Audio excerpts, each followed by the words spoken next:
Hotel Villamontaña presenta.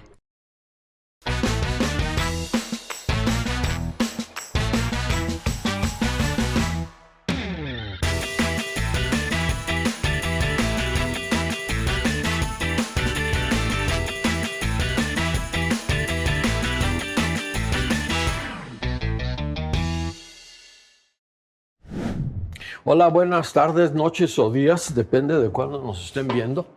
Les damos la bienvenida al Pan de la Conversación y vamos a entrar en materia porque el tema nos va a dar para mucha conversación y polémica ya después de que termine. Me refiero al programa de los hongos. Hoy nos vamos a poner en plan hongo, de todos tipos. E invitamos a alguien que sabe de esto muchísimo, de hongos. Uno se pregunta, ¿dónde andan los hongos? Bueno, pues los champiñones son hongos, ¿cómo se llama el del maíz? El huitlacoche es un hongo, los que se echa uno para viajar son hongos. Es decir, hay muchos tipos de hongos, más de lo que nos imaginamos, y uno se pregunta, bueno, ¿esas cosas son animales o son vegetales? ¿O no son ninguna de las dos? ¿O quién sabe qué? Bueno, para eso invitamos a alguien que de esto sabe un chorro. Y como yo no me lo sé de memoria, voy a agarrar el acordeón. Se trata de Víctor Manuel Gómez. Él estudió biología en la Universidad Michoacana y también ahí en la Universidad Michoacana se aventó una maestría en Ciencias de Conservación y Manejo de Recursos Naturales. Y después, porque esto es así de que no se la acaban, un doctorado en Biología Animal y Vegetal por la Universidad de León, pero no crean que la de Guanajuato, sino la de España. Y un postdoctorado en Ciencias de Ingeniería Ambiental. Actualmente es profesor en la Universidad Michoacana. Y sus líneas de investigación, clávense en las texturas. Ustedes creen que los voy a dejar con la duda, pero no.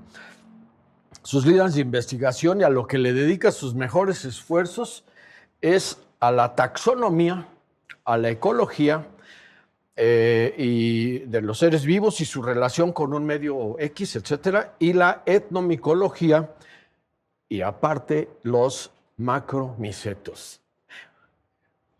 Al menos 2 o 3 de quienes nos están viendo han de decir, mira qué chido, y su pulgarcito, va. ¿Qué es la taxonomía? El arte de la clasificación. Y si no es un arte, por ahí va. Entonces, la ecología, levanten su mano y todos van a decir, es el estudio de los seres vivos y su relación con el medio ambiente, profesor. Bien. ¿Qué es la etnomicología? A ver, son las relaciones de los seres humanos con los hongos. ¿Voy bien? Pero la palabra que sí está bien cañona es macromicetos. Yo lo consideraría una grosería, pero no. ¿No serán como macetas muy grandes? Son macromacetas. No. Los macromicetos son los hongos que tienen la cualidad de que su fruto es visible. Así es. ¿Le atiné? Bueno, pues a eso se dedica nuestro invitado de hoy. Y por supuesto el tema le apasiona. Yo no creí que fuera un tema que fuera tan interesante hasta que me puse a investigar y dije, con razón decimos que hongo, ¿no? Porque todo es hongos en esta vida. A ver, Waldo, te toca. Bueno, gracias, Raúl. Y bienvenido al invitado. Gracias. Es que a muchos les dan, cuando empieza a llover, les dan ganas de apapacharse en Netflix, ver Netflix y muchas otras cosas. A nosotros no salir de la cama. A nosotros nos dieron ganas de hablar de hongos. Y por sí. eso pues, tenemos un gran invitado. Pero antes, de nueva cuenta, agradecer al Hotel Villamontaña que nos está prestando de nuevo sus instalaciones. Y que nos trajo 5 panes. Sí, okay. Ya de forma parasitaria estamos cada vez metiéndonos más. Vamos a ir a somos como hongos. Sí, después no nos van a poder sacar de aquí. Y también, ahora que mencionan los panes, esta gran selección, solo que hace falta un espacio. Porque yo me lo eché. Selección.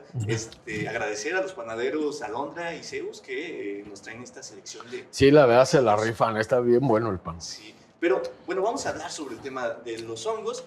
Pero antes de eso, para poner en contexto a toda nuestra audiencia, vamos a ir a una cápsula y regresamos con nuestro invitado para que nos explique qué es lo que acabamos de ver en la cápsula. Sí. Okay, vamos a la cápsula y regresamos. ¿Te gusta respirar?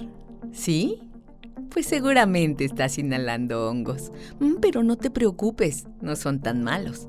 Y es que el mundo no se divide tan solo en animales, plantas y minerales, sino también en hongos.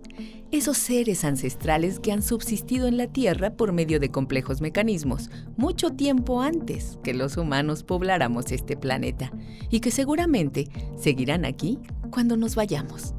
Los hay desde curativos, destructivos, psicodélicos, nutritivos, tóxicos y hasta zombies. Hay algunos que pueden causarte la muerte en pocas horas y otros que te salvarán la vida de una infección bacteriana. Pero tranquilos, no miren al suelo con ansiedad. Los hongos no son los grandes villanos de nuestra existencia, sino seres muy desarrollados que tratan de subsistir. Convivimos con ellos día a día sin que necesariamente esto implique daños. Están en las cervezas, en los platillos típicos mexicanos, en las bebidas refrescantes como el tepache y desde luego, los que ocasionaron que el rico pan frente a nosotros se vea tan esponjoso. Fueron desde luego los hongos. Ya que vimos este tema sobre los hongos, ya lo pusimos sobre la mesa, hay varias cosas que tenemos que definir primero que nada, ya ven que las definiciones son esenciales.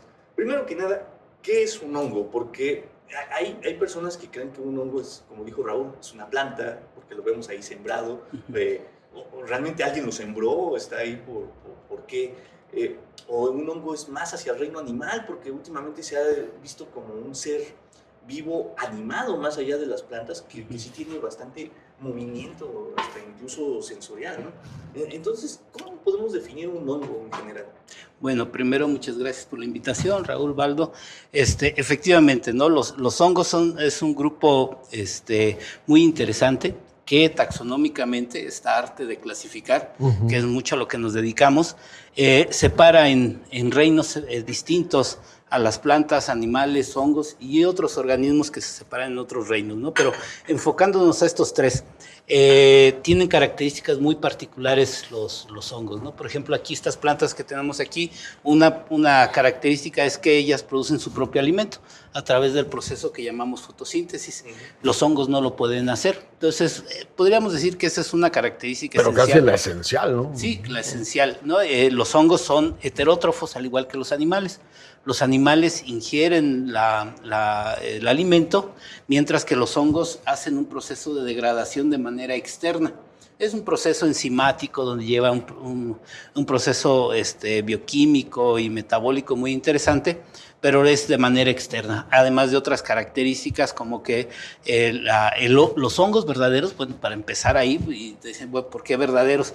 Porque lo que normalmente vemos, estos frutos a los que mencionabas, Raúl, en realidad el nombre correcto sería llamarlos esporomas, pero bueno, dejando a un lado el tecnicismo, los hongos están constituidos de células, al igual que cualquier ser vivo, que ese es otro de los postulados generales de la biología. Están constituidos de células. Las células, como nosotros desde la primaria las veíamos, nos las mostraban, la célula vegetal y la célula animal.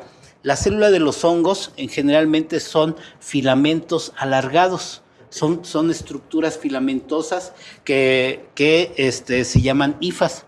Estas hifas en su conjunto van a formar un micelio. Ese micelio es el verdadero organismo. Y cuando crecen estas estructuras como los champiñones, son las estructuras reproductoras. Y entonces liberan esporas para que pueda haber un ciclo de vida y se cierre. O sea, lo que vemos como el champiñón no es el hongo en sí. No. Solo es como... Es una etapa, es una etapa de su reproducción. Sí, o de su ciclo de vida que está enfocada a la reproducción, mientras que la estructura de donde se alimenta y hace todas las funciones biológicas es el micelio, que siempre va a estar inmerso en el sustrato. Ya si es un hongo que vive dentro de un tejido de una planta de manera parásita o sobre las hojarascas de un bosque o en asociación con otro organismo, pues ahí van a estar presentes estas hifas de micelio. Nada más para incluso puntualizar, no es la única forma de estructura que tienen los hongos. Hay otras muy comunes que son unicelulares, están constituidos de una sola célula. Y bueno, obviamente teniendo estos panes aquí enfrente, pues la levadura, la Saccharomyces cerevisiae, es la encargada de que tengamos estos panes aquí. ¿no? Porque es un hongo también la levadura. A ver, yo sé que no te quiero sacar del tema, pero a ver, por ejemplo, esto tiene que ver con los hongos. Sí. Pero, o sea, esto que está ¿pero esponjado, esto que está esponjado es una reacción que hacen los hongos, la levadura, cuando está la masa, se le agrega la levadura, esto hace que infle, ¿no? Ya. Porque empieza a degradar ¿Porque empieza a crecer el hongo? ¿O no? Bueno, sí No, se reproduce, ¿sí? De una levadura, que es una célula, se generan 2 por un proceso que se llama gemación, y de estas 2 se generan 4 y sucesivamente. Entonces empiezan a degradar los azúcares y producen dióxido de carbono. Si eso no ocurría, no habría pan. Quedaría como una oblea. Exacto. En el caso, por ejemplo, de la cerveza ocurre igual, también, ¿o son bacterias? También. Muchas veces en muchos procesos de fermentación son consorcios entre hongos y bacterias. ¿Sí? Okay. Esto que nos estás comentando pues nos lleva a la siguiente pregunta, porque como nosotros somos antropocentristas todo el tiempo, claro. ¿Cómo es que entonces un hongo es tan importante para nosotros? Porque lo que me estás diciendo tú hasta este momento me está dando más miedo que... miedo no. El hecho de ver hongos por todas partes. Bueno, los hongos, como hace rato mencionaban, sí están en todas partes, ¿no? O sea, ahorita estamos respirando esporas de hongos. Seguramente en la estructura de las maderas que hay aquí en este hotel hay hongos. Dentro de las hojas de estas plantas hay hongos. Y no es queja. No, están No es mala onda como es un proceso natural. Por ejemplo, en los tejidos de las plantas hay un grupo de hongos que se llaman endófitos y tienen un papel importante, son asintomáticos, no se ven, no están visibles, pero cuando la hoja, por ejemplo esa que está ahí colgando, cuando la hoja empieza a morir, los hongos que están en ese interior empiezan a degradar todo lo que está ahí adentro, entonces hacen un papel saprófito. Se me ocurre entonces que si no hubiera hongos, por ejemplo, todos los cuerpos muertos se aspirarían. Exacto. ¿No? Ese es uno de los papeles fundamentales de los hongos, que es el saprofitismo, degradar la materia orgánica. Si no existieran estos hongos en la naturaleza, algo sucediera en este momento y que algo pasara y dejaran de existir los hongos saprófitos, la materia orgánica se acumularía. El papel saprofitismo también lo hacen bacterias, microinvertebrados, o sea, no solamente los hongos, pero sí es dentro de su función, sí es algo fundamental. Entonces nos estaríamos acumulando de materia orgánica sin la capacidad de que esto degrade.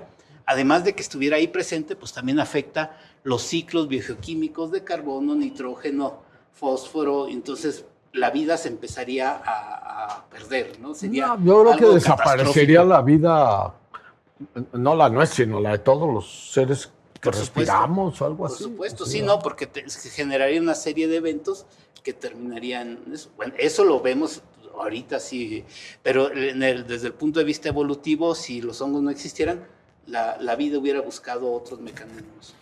O sea, finalmente hubiera surgido. Sí. Pero bueno, tenemos los hongos que hacen un papel fundamental. Gracias a Dios. Y son millones de especies, ¿no? Los cálculos de estimaciones ponen que puede haber entre 2.3 y 3.8 millones de especies de hongos en el planeta. Y solamente conocemos alrededor de 130,000 especies. No hay tantas razas. No. De razas de nosotros, no. me refiero. Este es un dato interesante que nos mencionas porque poniéndolo a nivel mundial pues son muchísimos, pero poniéndolo todavía a nivel local todavía también son muchísimos. Sí. Se conocen 700 especies de macromicetos simplemente aquí en Michoacán. Esos son muchísimos, yo conocería 3. Sí, aquí en el estado, bueno, ya mencionabas por ahí la cifra, a nivel nacional se calculan alrededor de 4,600 especies de hongos, ya una cifra ya con una referencia bibliográfica ya un poco antigua, no ha habido datos recientes. Aquí en Michoacán, nada más de lo que conocemos solo de macromicetos sí ronda alrededor de las 700 especies, pero ¿cuántas esperaríamos tener? Yo creo que tendríamos alrededor de unas 2,000, 2,500 especies solo de macromicetos. Y sin contar todos los hongos ambientales que pueda haber, los que están dentro de las hojas, los endófitos y una gran cantidad, ¿no? Sí, esta pregunta que voy a hacer va a parecer un poco absurda para los biólogos, pero no la voy a hacer, porque eso quiere decir que están derivándose nuevas especies de hongos, o es más bien que no las hemos descubierto y están ahí? Es más bien la segunda parte, ¿no? Los procesos de dar origen a nuevas especies serían procesos evolutivos, que es un proceso evolutivo que se llama especiación y que abarca millones de años, ¿no? Entonces, no es así tan fácil, puede haber mutaciones o cosas por el estilo. Sin embargo, más bien va por el desconocimiento. Nos falta mucho trabajo que realizar. Te decía, las cifras normalmente nos arrojan que conocemos entre un 6% de la diversidad de hongos. Entonces, si lo viéramos en un ejemplo de lo que es un iceberg, por ejemplo, ¿no? Que vemos que solamente es una fracción. 10%, dicen que el 10%. Es lo que se asoma de lo visible y el resto está oculto. Es muy similar a lo que tenemos nosotros en el conocimiento de hongos. Aguante, porque... Sí. Aguanta tu ímpetu, hongo. Vámonos a una pausa y regresamos.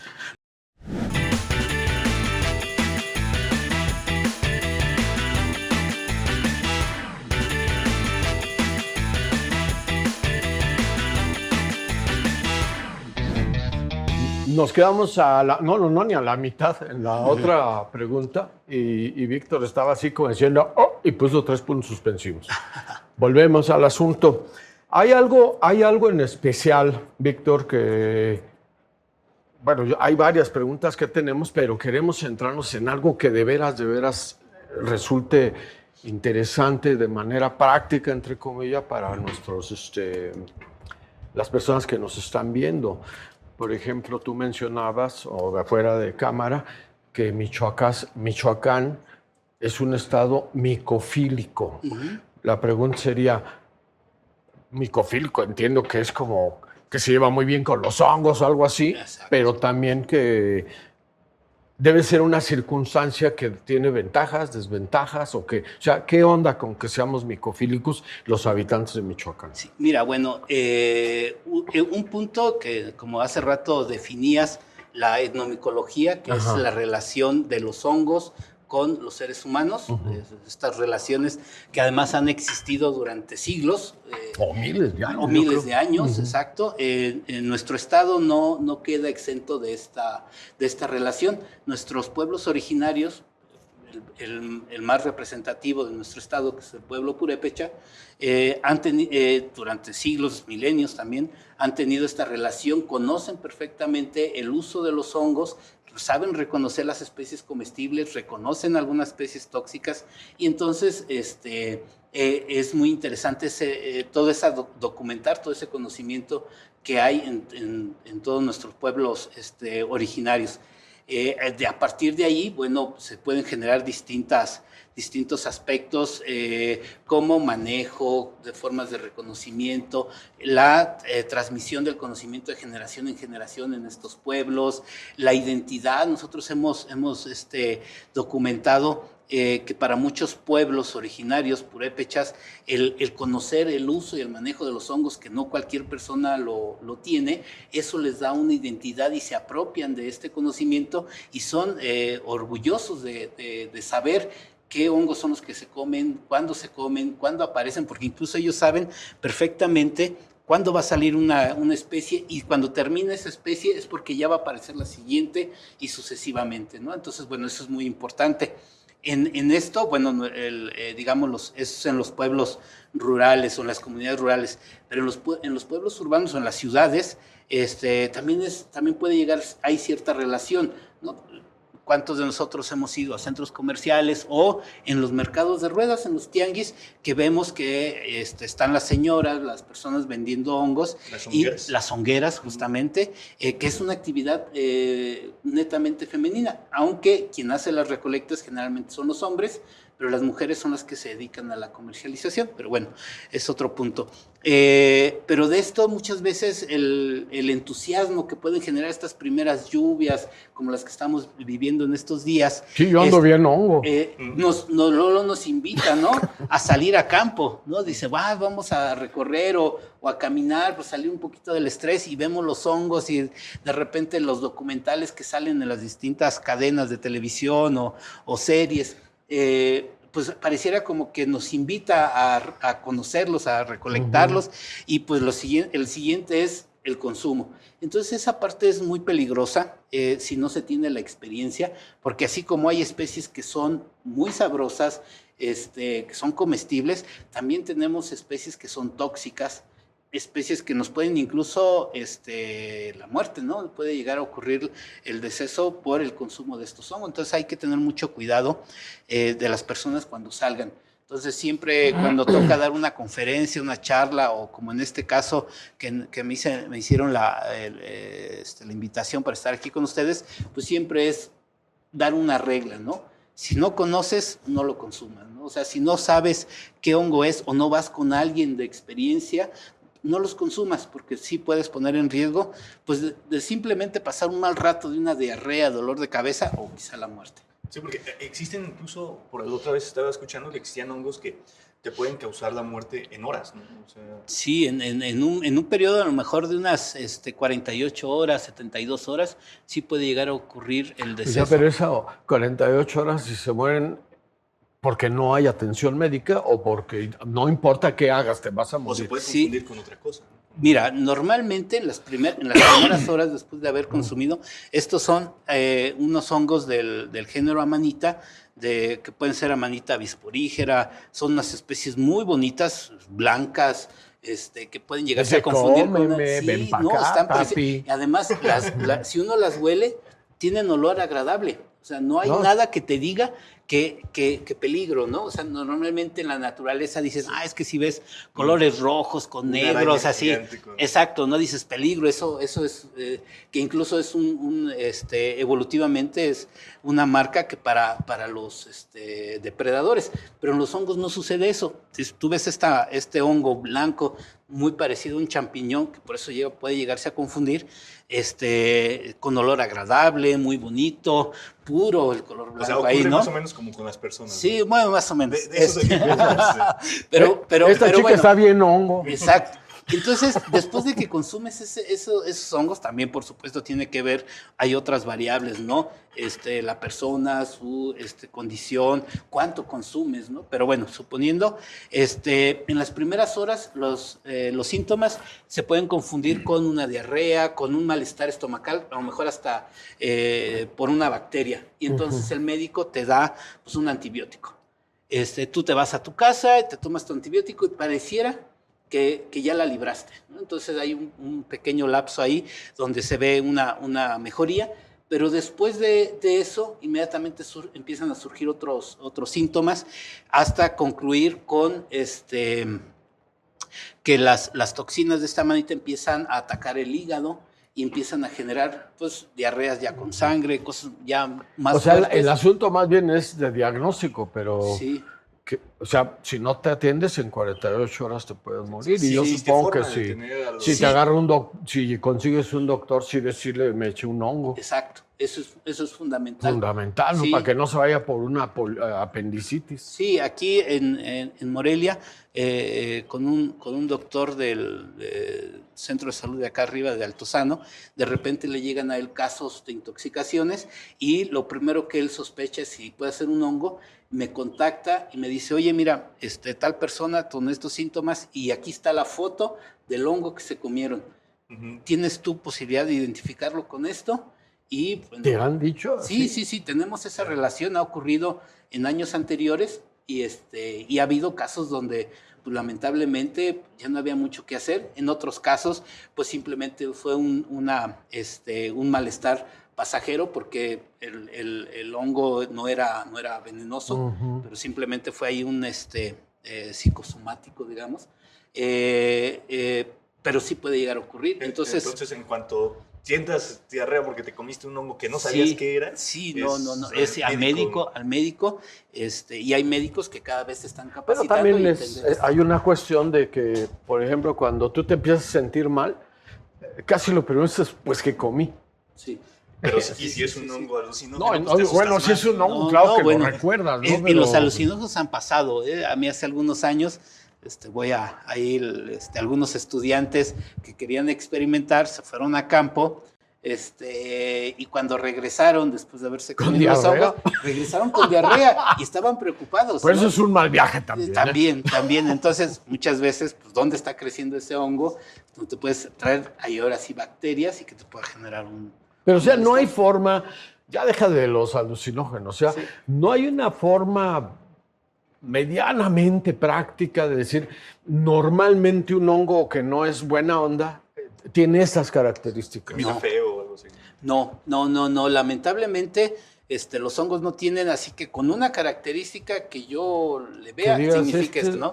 Por ejemplo, yo puedo tener un champiñón que es blanco, pero puedo tener esta manita bisporígena que es blanca, entonces el color no me va a decir Pero nada. entonces, ¿cómo le hacen para hacer una industria tan floreciente de los champiñones y los hongos Bueno. que te los ponen envueltos? ¿Y co- qué tal y si no confías. hay uno? Y confías, ¿no? Bueno, una es que los champiñones, las setas, el shiitake, son especies cultivadas donde vienen a partir o sea de que cepas. no son de que andan en el campo. No son de campo. Ya.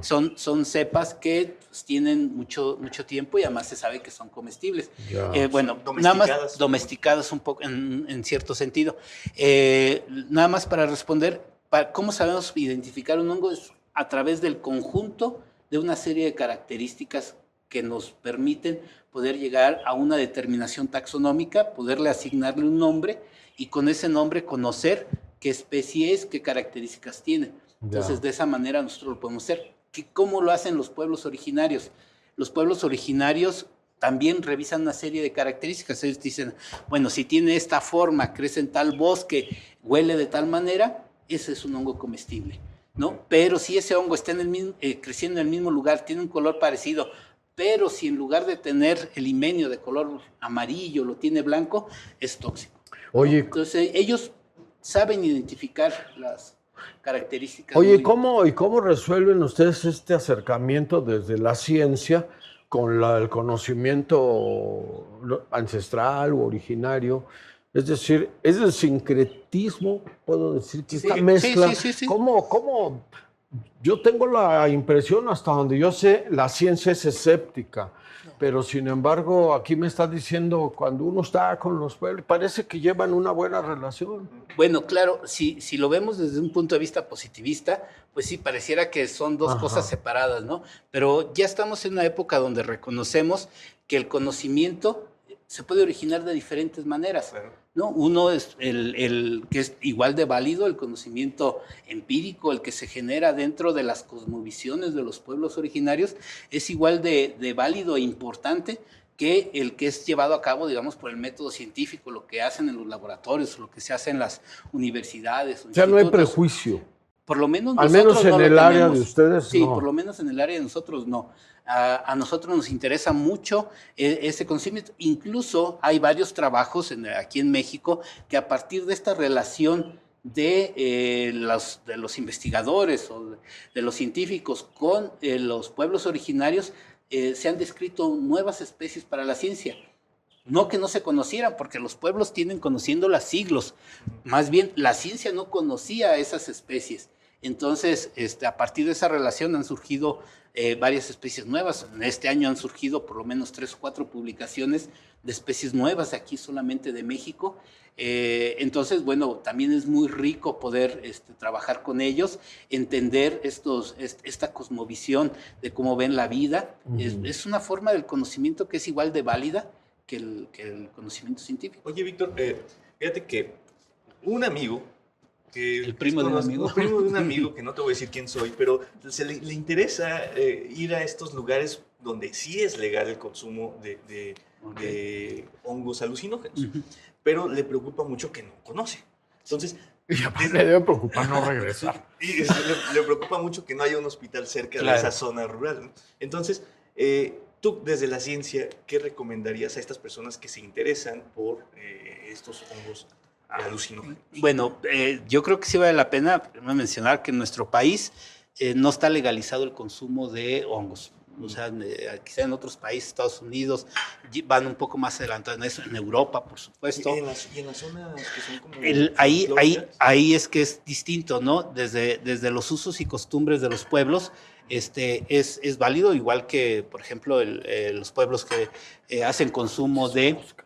del peyote, dentro de sus ceremonias ritualísticas, pues es reconocido y se permite, pero solamente en el seno de esos pueblos originarios, que a partir de ahí se han hecho una serie de negocio, yo lo vería así, porque la verdad es que no estoy yo muy de acuerdo en ese punto y podemos discrepar con a lo mejor la audiencia, con ustedes, en el caso de que de que la gente que no pertenece a esa cultura, a esos pueblos originarios, vaya y se aproveche de ese conocimiento y haga consumo, y que muchas veces a lo mejor ni siquiera es el propio chamán o el propio sacerdotisa la que hace este tipo de... sino que son más turísticos y ahí se aprovechan, ¿no? Entonces ahí está como la línea entre si está permitido legalmente, desde el punto de vista legal, o no. Entonces, bueno, ese sería el primer punto. El segundo, hay que tener cuidado porque no todo lo que... Muchas veces los hongos que suelen ir a buscar crecen sobre excretas de ganado, Okay. de vacas. Igual que el anthrax.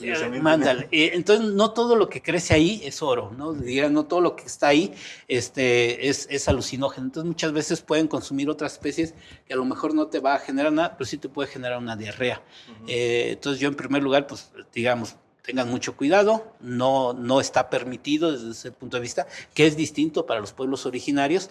Entonces, pues nada más, si lo van a hacer, pues que lo hagan con todos los cuidados y medidas, la responsabilidad que eso implica. Yo puedo hacer algunas recomendaciones. A ver.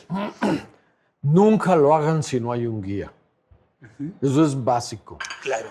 No necesariamente un chamán ni nada, pero eso sí. Debes ir en un viaje de hongos con alguien que sí sepa del asunto, porque... Que sepa por qué te crece pasto en las manos. Y que lo que pasa es que te puedes perder. ¿No? Y que se mantenga sin consumo, ¿no? Para que pueda controlar. Sí, porque está bien que andes alucinando que tus manos son flores y todo eso, qué chido, ¿no?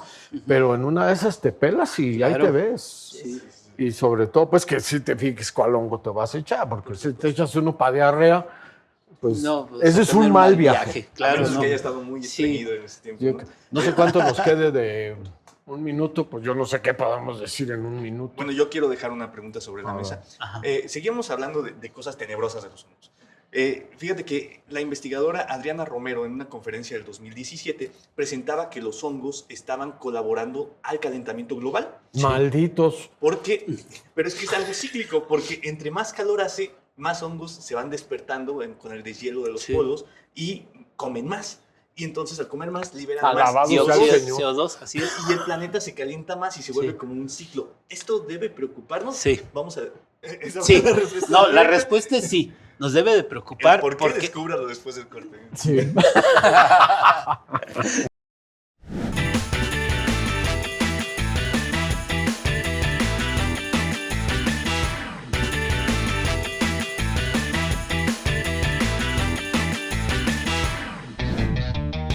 Estábamos diciendo que los hongos podrían preocuparnos más de lo que esperábamos, porque en el 2017 pues esta investigadora presenta este ciclo de consumo y calentamiento por parte de los hongos. Más despiertan, más calientan, más se calientan, más despiertan. Sí, es algo interesante. Debido a que el permafrost, estos hielos permanentes, se han ido descongelando, y esto ha hecho que muchas de las especies de hongos o muchos micelios que están ahí presentes, pues empiecen a degradar, a consumir, y esto genera una mayor liberación de dióxido de carbono a la atmósfera, y que pues es uno de los gases de efecto invernadero.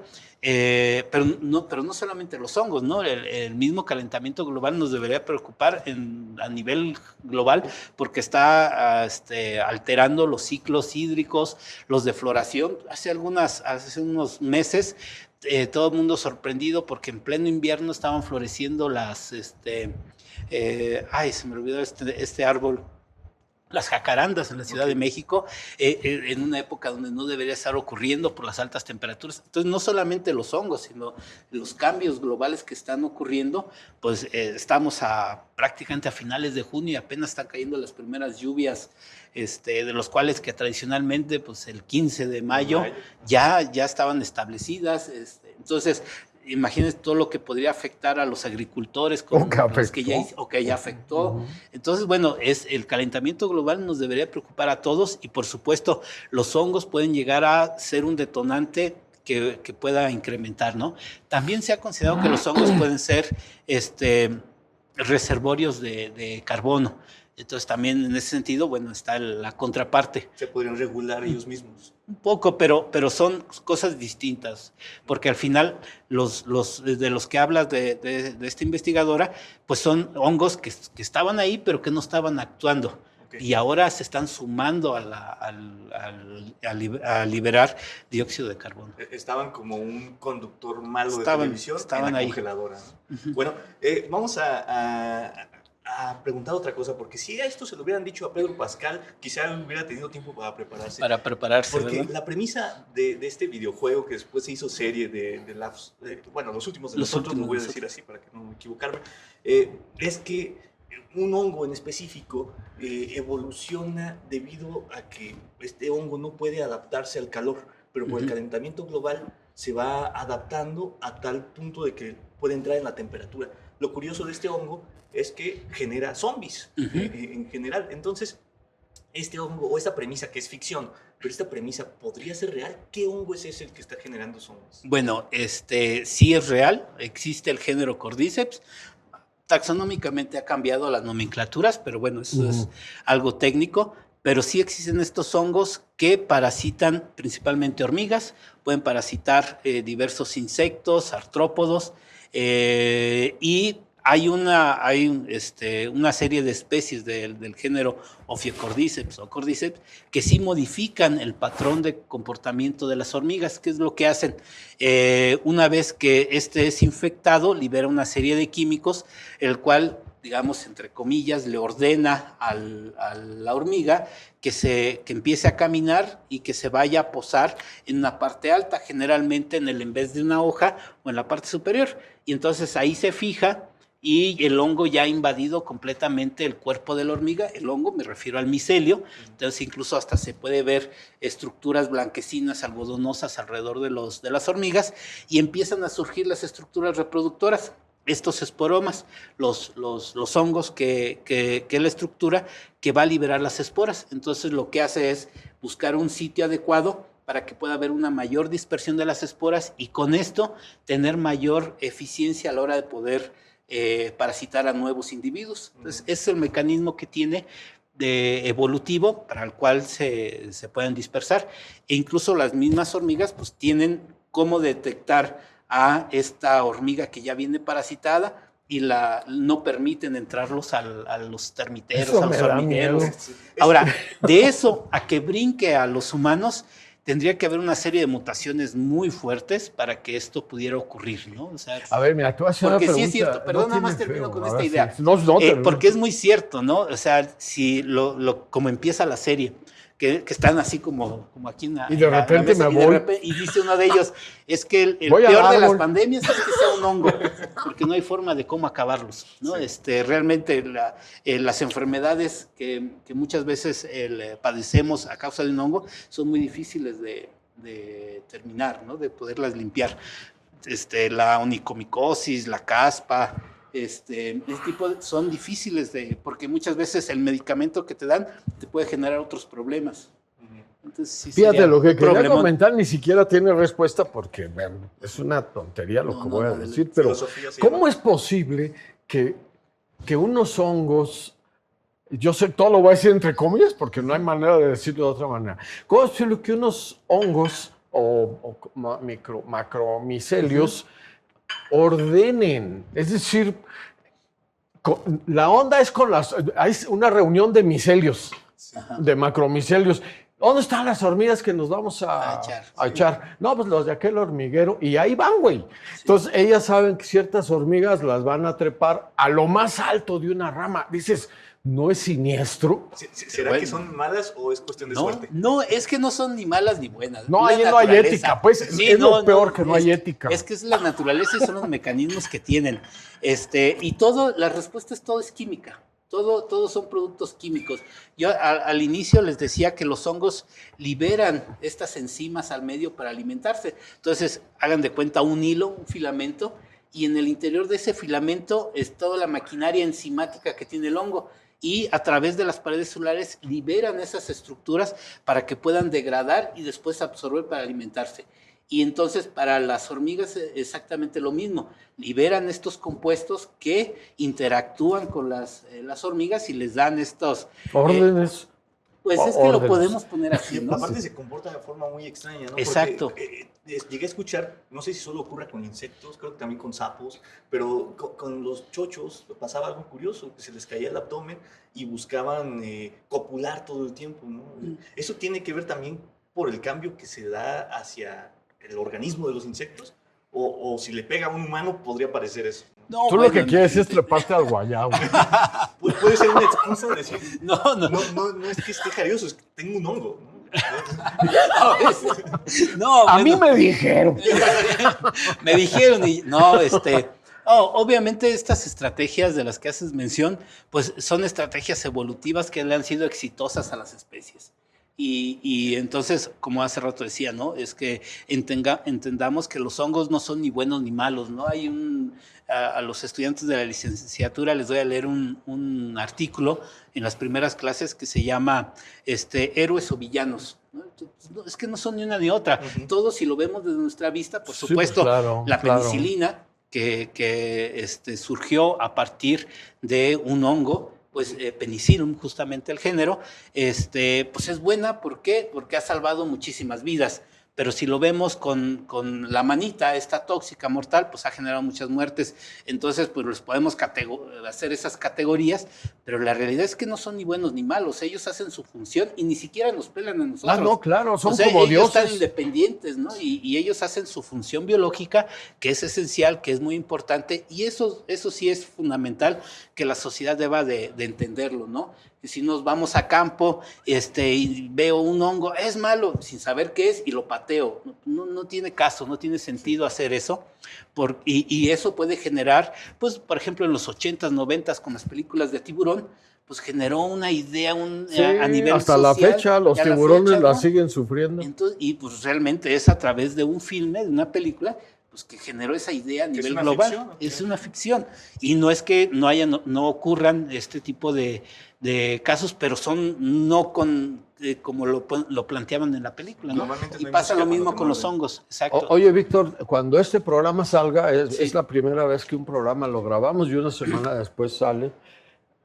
Me gustaría que nos comentaras las actividades que vas a tener allá en la universidad, porque cuando este programa salga, ustedes empiezan una actividad relacionada con los hongos. Sí, mira, les decía hace rato, empezando las lluvias, pues ya todo el mundo ahí, incluso ahí en el laboratorio de investigación donde estoy, pues los estudiantes, los chicos ya estaban que ya llueva, y bueno, ya estamos planeando las primeras salidas de campo. Ahorita yo tengo 5 estudiantes de verano, estudiantes de licenciatura que quieren adentrarse a la investigación, y durante este periodo vacacional que terminan ellos clases, se van a los laboratorios de investigación y empiezan a hacer sus pininos. Entonces ahorita vamos a hacer primeras salidas de campo, pero vienen 2 eventos muy importantes aquí en Michoacán. Uno es las exposiciones de hongos, el Museo de Historia Natural. Este año, si no mal recuerdo, debe ser la 37ª exposición, es una de las más largas que hay en el país, y va a ser a finales del mes de agosto. Y a mediados de agosto, en la primer quincena de agosto, es la de Sengio, que es otra feria también muy importante, que además por la situación geográfica donde está Sengio, que tiene que ver con la reserva de la mariposa monarca, la cercanía con la Ciudad de México, ha sido muy, muy importante, y ha sido un centro también de exposiciones. Y vamos a colaborar en ambas, vamos a estar ahí presentes, ayudamos a montar, los chicos del laboratorio dan explicaciones a las personas, se hacen recorridos se hacen eventos donde la gente va acompañada por los estudiantes, o voy yo, y hacemos recorridos y ahí les explicamos algo de los hongos. Se hacen concursos de platillos, de dibujo, un poco para que este tipo de actividades pues también no solamente sean lúdicas, sino también dejen algo en la sociedad y podamos entender a los hongos. Pues eso empieza... Eso es en agosto los 2 eventos. O sea, no es la próxima semana. No. Empezamos nosotros a salir con trabajos de campo y de investigación, pero los eventos son allá. Pero sí, ya yo creo que a partir de julio, en las redes sociales seguramente el público se podrá enterar. Va a haber una serie de recorridos micoturísticos que hacen diferentes...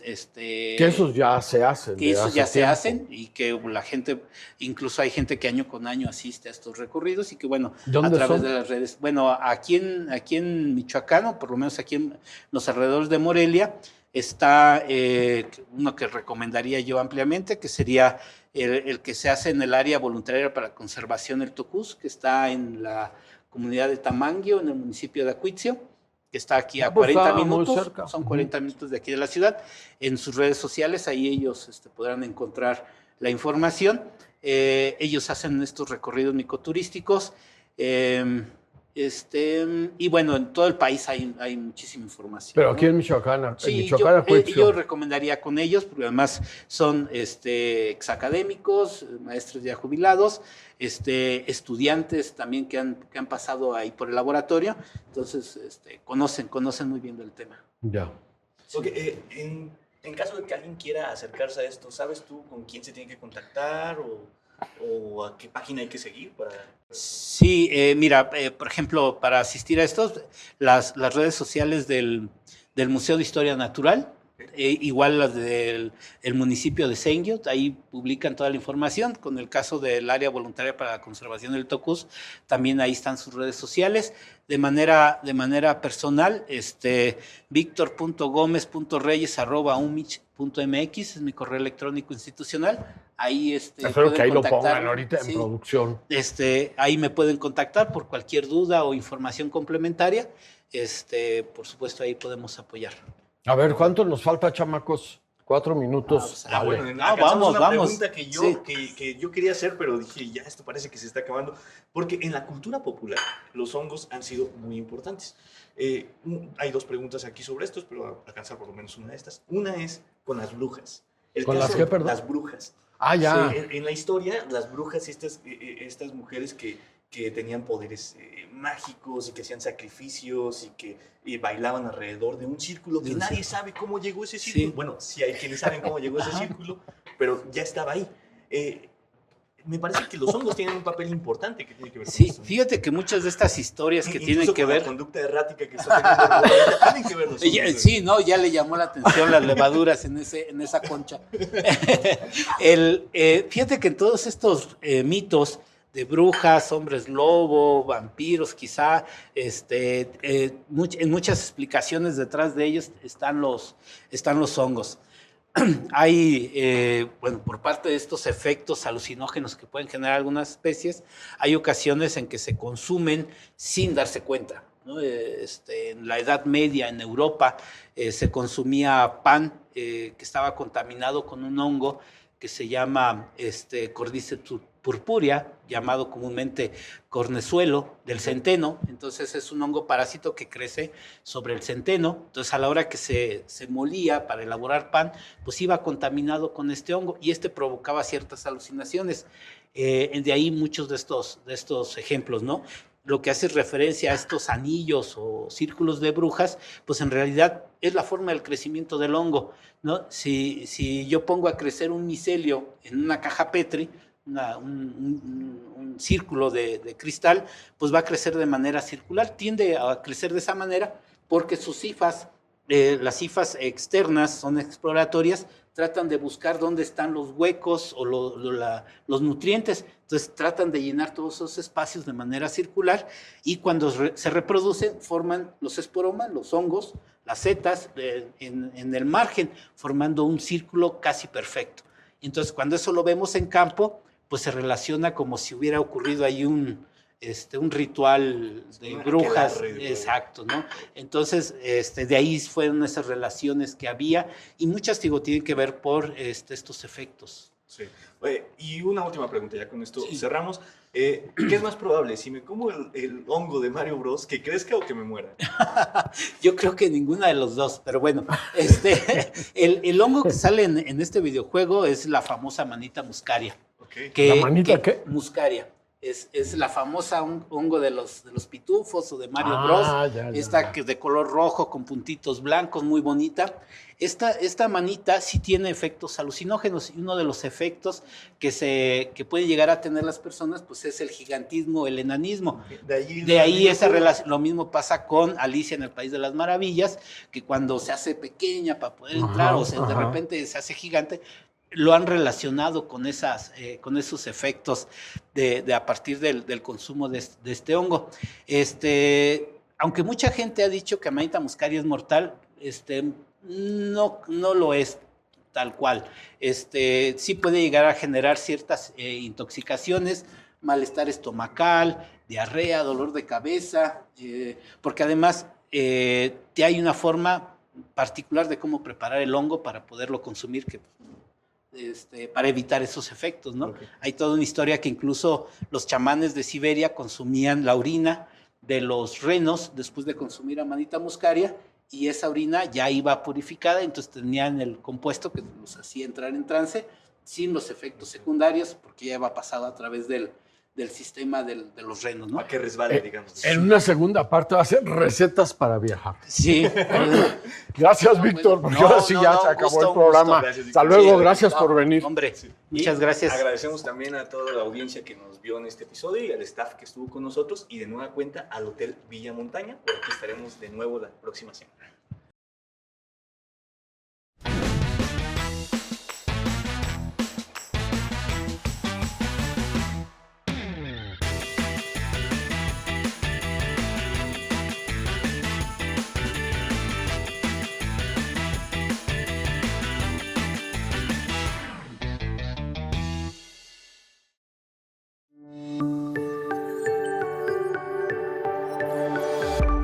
Sistema Michoacano de Radio y Televisión presentó